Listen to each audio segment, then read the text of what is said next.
काञ्चनशलाकया चक्षुरुन्मीलितं येन तस्मै श्रीगुरवे नमः। श्रीचैतन्यमनोभीष्टं स्थापितं येन भूतले स्वयं रूपः कदा मह्यं ददाति स्वपदान्तिकम्। वन्देऽहं श्रीगुरो श्रीलपदकमलं श्रीगुरून् वैष्णवांश्च श्रीरूपं साग्रजातं सहगणरघुनाथान्वितं तं सजीवम् सावधूतं परिजनसहितं कृष्णचैतन्यदेवं श्रीराधा कृष्णपादां सहगणललिता श्रीविशाखान्वितांश्च हे कृष्णा करुणा सिन्धो दीनबन्धो जगत्पते गोपेश गोपिका कान्त राधा नमोस्तुते। तप्त काञ्चन गौरङ्गे श्रीराधे वृन्दावनेश्वरी वृषभानुते देवी प्रणमामि हरिप्रिये। नमो महावदान्याय कृष्ण प्रेम प्रदायते कृष्णाय कृष्ण चैतन्य नाम्ने गौरविजये नमः।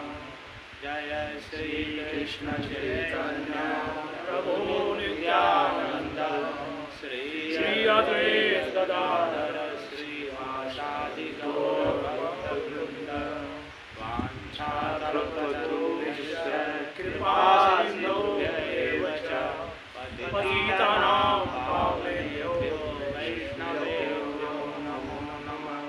हरे कृष्णा कृष्णा कृष्णा हरे हरे हरे राम राम राम हरे हरे। ओम नमो भगवते वासुदेवाय। ओम नमो भगवते वासुदेवाय। ओम नमो भगवते वासुदेवाय। ओम नमो भगवते वासुदेवाय। ओम नमो भगवते वासुदेवाय। ओम नमो भगवते वासुदेवाय। सभी बोलिए। मुक्तानाम अपि सिद्धानाम नारायण परायण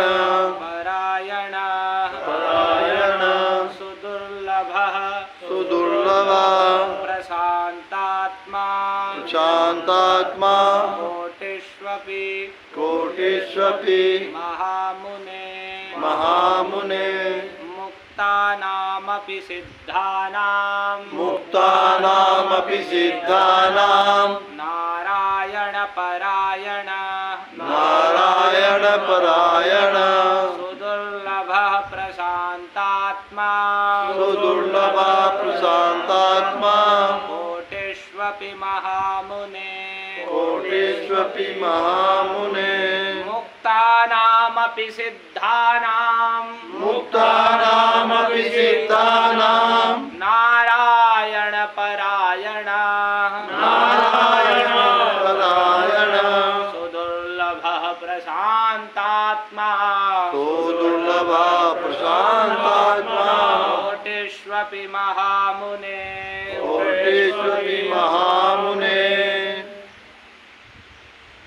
यह श्रीमद् भागवत के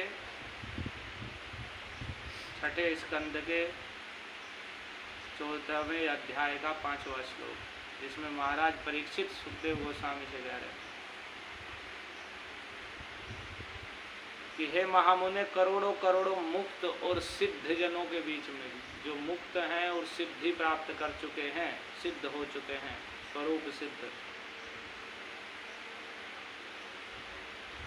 उनके मध्य में भी सारी कामनाओं से रहित, भुक्ति मुक्ति और सिद्धि आदि कामनाओं से रहित प्रशांत आत्मा कृष्ण परायण नारायण परायण जो भक्त है वह अतिशय दुर्लभ है, सुदुर्लभ है। हे महामुने, करोड़ों करोड़ों मुक्त और सिद्ध गणों के मध्य में नारायण परायण प्रशांत आत्मा पुरुष अत्यंत दुर्लभ है। तो कल इसके विषय में हमने सुना किस प्रकार से दुर्लभ है। तो महाप्रभु रूप गोस्वामी को बता रहे हैं कि देखो,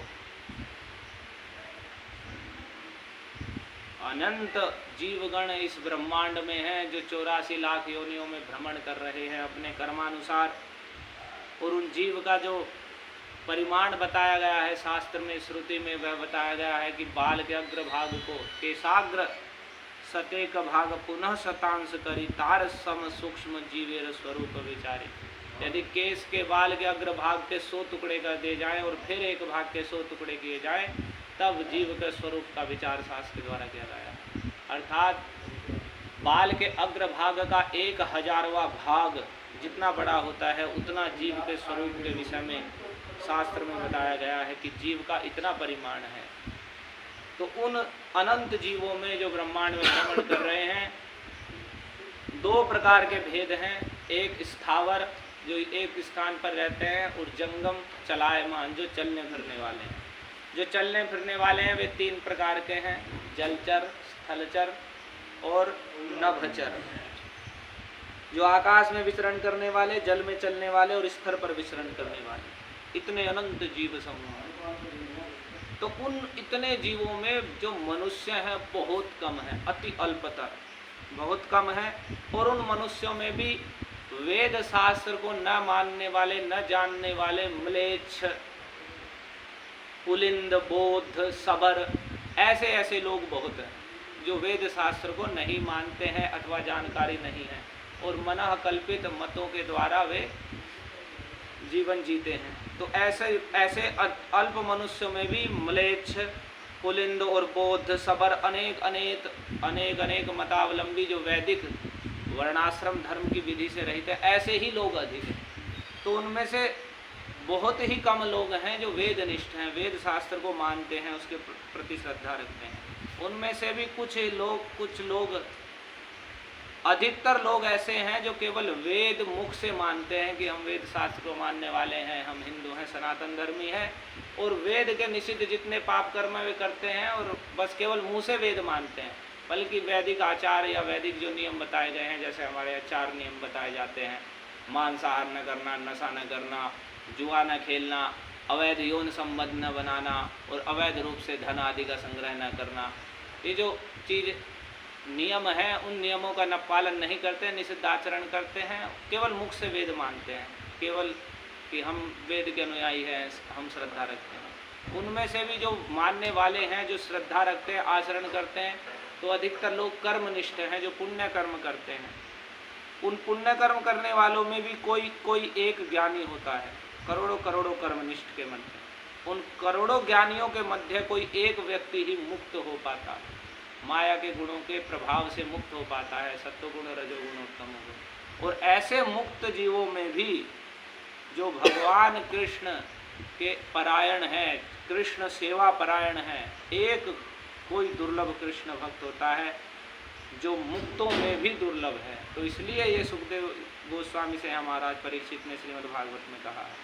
तो इसलिए यहाँ पर कहा गया है कि जो भुक्ति की, सांसारिक भोगों की या स्वर्ग आदि भोगों की कामना रखते हैं, जो मुक्ति की इच्छाएं रखते हैं या सिद्धि आदि की योगिक सिद्धियों की इच्छा रखते हैं, वे सदा अशांत रहते हैं। और जो कृष्ण भक्त है वह भुक्ति, मुक्ति और सिद्धि की कामनाओं से रहित होने के कारण शांत रहता है, निष्काम होता है। तो इसलिए ऐसे कृष्ण भक्त अतिशय दुर्लभ है। मुक्ति, मुक्ति, सिद्धि कामी सकल ही अशांत, कृष्ण भक्त निष्काम अतएव शांत। मुक्ति, मुक्ति की और सिद्धि की इच्छा रखने वाले सब अशांत रहते हैं और कृष्ण भक्त निष्काम रहते हैं। वो कृष्ण सेवा को ही परम सुख के रूप में जानते हैं, इसलिए वे परम शांत रहते हैं, चंचलता से रहित रहते हैं। तो अब वो भक्ति और वो कृष्ण भक्त दुर्लभ हैं, और वह भक्ति किस प्रकार से प्राप्त होती है किसी जीव को, इसके विषय में भगवान चैतन्य महाप्रभु बता रहे हैं कैसे प्राप्त होती है और कैसे वह उन्नत अवस्था तक पहुँचती है और कैसे भगवत प्रेम, कृष्ण प्रेम की प्राप्ति करा देती है। तो वह क्रम है, इसे आप बड़े ध्यान से सुनिए सभी भक्त लोग। ब्रह्मांड भ्रमिते को न भाग्यवान जीव, गुरु कृष्ण प्रसादे पाय भक्ति लता बीज। कि इस ब्रह्मांड में भ्रमण करते करते जो अनंत जीव समूह है, उसमें से कोई कोई भाग्यवान जीव ऐसा होता है जिस पर गुरु किसी वैष्णव आचार्य की कृपा या कृष्ण की कृपा होती है, कृष्ण का प्रसाद होता है, कृपा होती है, तो वह भक्ति लता बीज, जो भक्ति की तुलना यहाँ लता से, एक बेल से की गई है। जैसे बेल होती है उसकी उत्पत्ति बीज के द्वारा होती है, वैसे ही इस अनंत जीवों में जो ब्रह्मांड में अनेक योनियों में अनेक कर्मों को करते हुए घूम रहे हैं, जिसका भी आपने सुना मनुष्य भी बहुत कम है और मनुष्यों में भी वेदनिष्ठ बहुत कम है और उनमें से भी बहुत कोई कोई बिरला है जो कृष्णोन्मुख होता है, तो उसके विषय में बता रहे हैं कोई भाग्यवान जीव ही गुरु और कृष्ण की कृपा से इस भक्ति रूपी लता का बीज अपने हृदय में प्राप्त करता है। गुरु कृष्ण प्रसादे पाए भक्ति लता बीज, और माली हैया से करे से बीज आरोपण, श्रवण कीर्तन जले करे से चल। और उस भक्ति लता बीज को जब वह गुरु या भगवान की कृपा से प्राप्त करता है, वह बीज क्या है, तो आचार्यों ने, श्री भक्ति विनोद ठाकुर ने बताया कि वह श्रद्धा ही बीज है। भगवान के नाम में, श्रीमद् भागवत में, वैदिक ग्रंथों में और भगवान के जो प्रिय भक्त आचार्य साधुगण हुए हैं या हैं, उनके प्रति श्रद्धा आदर और विश्वास जो उसमें उदित होता है उनके वचनों में, वह उसका भक्ति लता का बीज स्वरूप है। और श्रद्धा का अर्थ है शास्त्रार्थ विश्वास, कि शास्त्र के अर्थ में विश्वास। तो शास्त्र का अर्थ क्या है, शास्त्र का शासन क्या है, तो जो भगवान की शरण में है वह अभय प्राप्त करते हैं, निर्भय हो जाते हैं, और जो कृष्ण शरण में नहीं है वे अनेक भय से युक्त रहते हैं, उन्हें जन्म मृत्यु जरा व्याधि आदि अनेक प्रकार के भय सदा लगे रहते हैं। तो वही श्रद्धा बीज है कि जो भगवान की शरण ग्रहण करते हैं वे सब प्रकार के भयों से मुक्त हो जाते हैं। तो इस प्रकार से वह शास्त्र के वचनों में श्रद्धा प्राप्त करता है। और माली हैया से ही बीज करे आरोपण, वह स्वयं माली बनकर, जिस प्रकार से एक माली बीज लगाता है बेल का या किसी भी वस्तु का, किसी भी वृक्ष का, तो वैसे ही वह उस लता, भक्ति रूपी लता का जो श्रद्धा रूपी बीज है उसे अपने हृदय में लगाता है, और सही बीज करे आरोपण, अपने हृदय में आरोपित करता है, बोता है अपने हृदय में। और फिर वह बीज किस प्रकार अंकुरित होता है, तो कह रहे हैं स्वयं भगवान चैतन्य महाप्रभु बोल रहे हैं, सार स्वरूप। अगर इसे कोई व्यक्ति सुन ले और हृदय से एक एक बात को धारण कर ले विचार पूर्वक, तो सहज ही कृष्ण प्रेम जो दुर्लभ है, बड़े बड़े ऋषियों को और ब्रह्मा और शंकर आदि को लिए भी जिसे दुर्लभ बताया गया, वह सरलता से प्राप्त कर सकता कोई भी जीव। तो इसे ही कह रहे हैं श्रवण कीर्तन जले करे से चन। और फिर उस बीज का जो उसने श्रद्धा रूपी, भगवान के प्रति श्रद्धा, भगवान के नाम में श्रद्धा रूपी जो बीज है, जब उसे हृदय में बो लिया है, तो उसकी सिंचाई किस प्रकार से होती है, तो भगवान के विषय में श्रीमद् भगवद गीता, श्रीमद् भागवत, चैतन्य चरितामृत जैसे ग्रंथों के माध्यम से भगवान के विषय में श्रवण करना और उनके नाम और गुणों के कीर्तन के द्वारा उस श्रद्धा रूपी बीज का, जो भक्ति लता का बीज है, उसकी सिंचाई होती है। और वह सिंचाई होती है तो जब वह निरंतर श्रवण कीर्तन करता रहता है। यहाँ जो किसान है वह अच्छे से समझ सकते हैं कि जैसे बीज बो दिया जाता है, बिल्कुल खेती वाला ही हिसाब इसमें बताया गया। तो बीज बोया जाता है तो बीज अपने आप अंकुरित नहीं होता, उसे अंकुरित करने के लिए उसे सिंचाई आदि की जाती है। तो वह सिंचाई क्या है भक्ति रूपी लता के बीज की, वह सिंचाई है श्रवण और कीर्तन। और श्रवण और कीर्तन के उपलक्षण से जितने भी भक्ति के अंग हैं, जो भी नवधा भक्ति के हैं, कीर्तन करना, भगवान को प्रणाम करना, भगवान की वंदना करना, श्रवणम कीर्तनम विष्णु स्मरणम पाद सेवनम, स्मरण करना, उनके चरण कमलों की सेवा करना, भगवान के मंदिर में झाड़ू लगाना, पोछा लगाना, आरती करना, भगवान के लिए प्रसाद बनाना, ये सब जो भक्ति के अंग हैं विस्तार से जिन्हें रूप गोस्वामी ने भक्ति रसामृत सिंधु में वर्णन किया है, 64 अंग बताए हैं भक्ति के। इसमें से जो 9 हैं वे मुख्य हैं, श्रवण कीर्तन स्मरण पाद सेवन अर्चन, आरती पूजा आदि करना, वंदना करना, प्रणाम करना भगवान को, दास्य अपने में भगवान के दास की भावना करना कि मैं कृष्ण का, मैं श्री श्री राधा मदन मोहन का दास हूँ, एक नौकर हूँ उनका, और उसका मूल्य बस यही है कि मैं अपनी सेवा से उन्हें इतना प्रसन्न कर लूँ कि वेतन के रूप में मुझे वे अपना प्रेम प्रदान कर। कि ये कहा भी है, दास करी वेतन मोरे देह प्रेम धन। प्रेम धन बिना व्यर्थ दरिद्र जीवन, कृष्ण प्रेम के बिना कुछ भी प्राप्त करने पर वह जीवन दरिद्र है। और दास करी वेतन मोरे देह प्रेम धन। तो आचार्य भक्त लोग प्रार्थना करते हैं, हे भगवान आप हमें दास बना लीजिए और वेतन के रूप में अपना कृष्ण प्रेम धन प्रदान कर दीजिए। तो वही श्रवण कीर्तन आदि जो भक्ति के अंग हैं, उनके द्वारा जो भक्ति रूपी लता का बीज है श्रद्धा, उसकी सिंचाई होती है। और जब सिंचाई श्रवण कीर्तन के द्वारा निरंतर होती रहती है, ऐसा नहीं है कि कभी सुन लिया, कि कभी सिंचाई की और कभी नहीं की और सूख गया है, तो बीज अंकुरित नहीं होता है। जब निरंतर उस पर ध्यान दिया जा रहा है, उसकी सिंचाई हर समय की जा रही है कि जल का कोई अभाव नहीं हो रहा है, तभी वह बीज अंकुरित होकर निरंतर बढ़ता रहता है। तो फिर कह रहे हैं, उपजिया बाड़े लता ब्रह्मांड भेदी जाए, विरजा ब्रह्मलोक भेदी परव्योम पाए। तो वह भक्ति रूपी लता जब अंकुरित होने लगती है, लता बढ़ने लगती है, वह बीज अंकुरित होता है, तो बढ़ते बढ़ते वह लता ब्रह्मांड को भेद देती है। अर्थात ये स्वर्ग और मोक्ष आदि की कामनाएं सब तुच्छ हो जाती हैं, नष्ट हो जाती हैं, और भेद कर, जो कथा में भी आपने सुना था, बताया था, जिसमें कि जो भगवान का चिन्मय धाम है वैकुंठ जगत, और ये जड़ जगत है, इसको अलग करने वाला एक अपार जल राशि है, जिसे विरजा नदी या कारण सागर कहते हैं, जिसमें कारणोदक साई महाविष्णु निवास करते हैं, जिनके रोम रोम में से अनंत ब्रह्मांड प्रकट होते हैं। तो वह कारण सागर विरजा नदी है। तो यहाँ पर कह रहे हैं भगवान चैतन्य महाप्रभु, तो वह उसे भी पार करके विरजा, और उसके पार है ब्रह्मलोक। ब्रह्मलोक ये ब्रह्मलोक नहीं जिसमें ब्रह्मा जी रहते हैं, सत्यलोक। ब्रह्मलोक का अर्थ जो भगवान का तेज है, जिसे ब्रह्म ज्योति कहते हैं, ज्योतिर्मय ब्रह्म कहते हैं, वह जो अतुलनीय तेज है, अपार तेज राशि है, उसको भी पार कर जाता है। अर्थात जो ब्रह्म सायुज्य की अवस्था प्राप्त करना चाहते हैं, वे उस ब्रह्म तेज में लीन होने की भावना करते हैं या उसकी इच्छा करते हैं, तो वह उसे भी पार कर देता है। और ब्रह्मलोक भेदी परव्योम पाए, और व्योम का अर्थ होता है आकाश। तो ये इह व्योम है, यानी ये जो आकाश हम देख रहे हैं इस जड़ जगत का है। और परव्योम का अर्थ होता है जो वैकुंठ जगत, इस माया के जगत से परे जो नित्य चिन्मय धाम है, उसका जो आकाश है। विरजा ब्रह्मलोक भेदी परव्योम पाए। और उस वह जो लता है, भक्ति रूपी लता, श्रवण कीर्तन के द्वारा सेचन करते करते, और कुछ नहीं करना है, वह भक्ति रूपी लता का श्रवण और कीर्तन आदि भक्ति के अंगों के द्वारा उस बीज का सिंचाई करना है। वह लता अंकुरित होती है, बढ़ते बढ़ते ब्रह्मांड को पार करके, विरजा को पार कर, विरजा नदी को पार करके, और फिर ब्रह्मलोक को भी पार करके परव्योम वैकुंठ जगत में पहुंच जाती है। और वैकुंठ जगत में भी सर्वोपरि जो भाग है, तबे जाई तदुपरि गोलोक वृंदावन, कृष्ण चरण कल्प वृक्ष करे आरोहण।